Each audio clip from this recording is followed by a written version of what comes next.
Паренек шагал из леса, видит у межи рубль серебряный, как месяц, на траве лежит.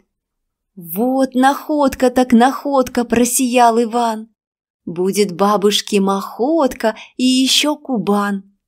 Пусть сметану с простоквашей наливает в них.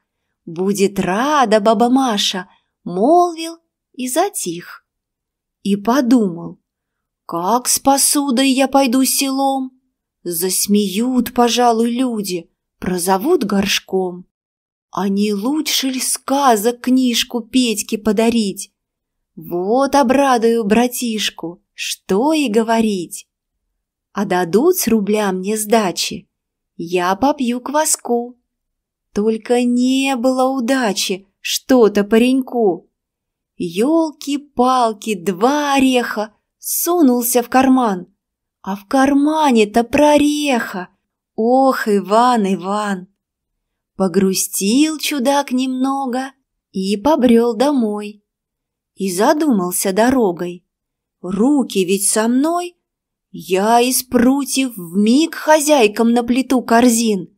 Распродам их и шагай-ка смело в магазин.